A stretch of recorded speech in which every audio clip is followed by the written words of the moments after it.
হ্যাঁ এখন ওইটাই তো।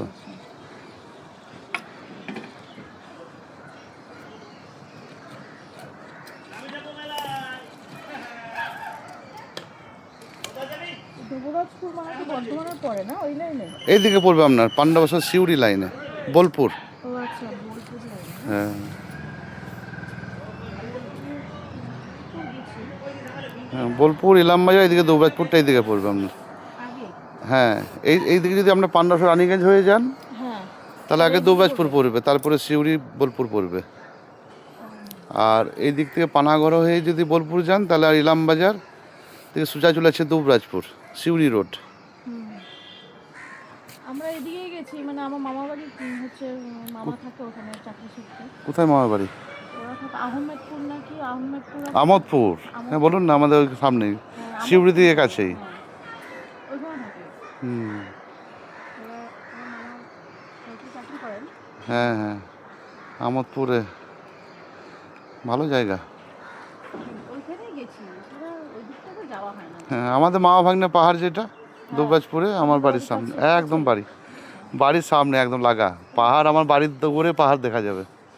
হ্যাঁ ওটা তো আপনাদের বাঁকুড়া পড়ছে। হ্যাঁ আমাদের ওই গরম জল বক্রেশ্বর পাবেন, আর পাহাড়ের চরটা আমার বাড়ির সামনেই। হ্যাঁ অরিজিনাল গরম জল।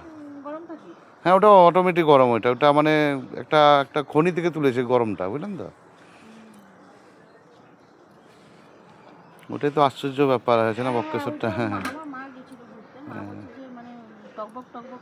ওই হেমেলটা ধরে রেখেছে বলেই ওটা মানে গরম জলটা।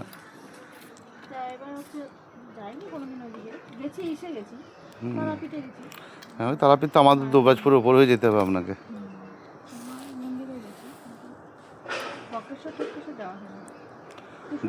বক্রেশ্বর আর পাহাড়েশ্বরটা আমাদের বাড়ির সামনেই পাহাড়েশ্বর, আর ওইখান থেকে 8 কিলোমিটার দুবরাজপুর থেকে বক্রেশ্বর আমার বাড়ি থেকে।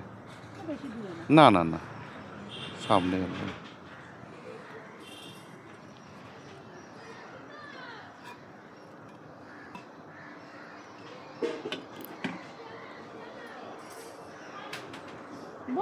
না না না না না না না আমি চলে যাবো না, পিঠে খাবো না, এই মাত্র ভাত খেয়েছি আপনাদের। হ্যাঁ এসছে, ও যাবে বলেই ডাকলো আমাকে, আমি দাঁড়িয়ে আছি, ঘুরে আসছি দিকটা থেকে।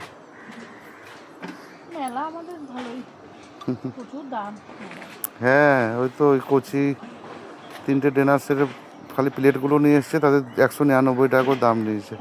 আমি বললাম তুমি এগুলো যদি দোকানে কিনতে এত নিত না, অথচ ভালো কোম্পানির পেয়ে যেতে, মিল্টন ফিল্টনের পেয়ে যেত 200 টাকা করে পার পিস।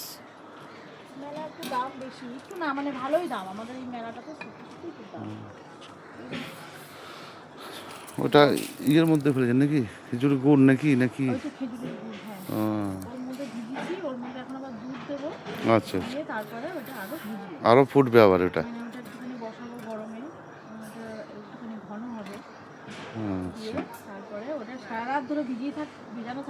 আচ্ছা সকালে সবাই খায় আর কি, তাহলে ওই জিনিসটা আরো ফুলবে, এটা আরো বড় হয়ে যাবে, পিঠেগুলো তো আরো বড় হয়ে যাবে। আচ্ছা আমাদের ওইদিকে টাউনের দিকে কেউ নেই, শ্বশুর বাড়ি টশুর বাড়ি আগে হতো, এখন আর এসব দেখাও যায় না। এখন আমার দুবরাজপুরটা ওইদিকে আমাদের তো বাঙাল বলে কেউ নেই, এই আমরা এক ঘরেই দেখতে গেলে, আমাদের এখানে এসব চলেই না এসবগুলো। এখন পিঠে পুলি করেও না মানুষ। না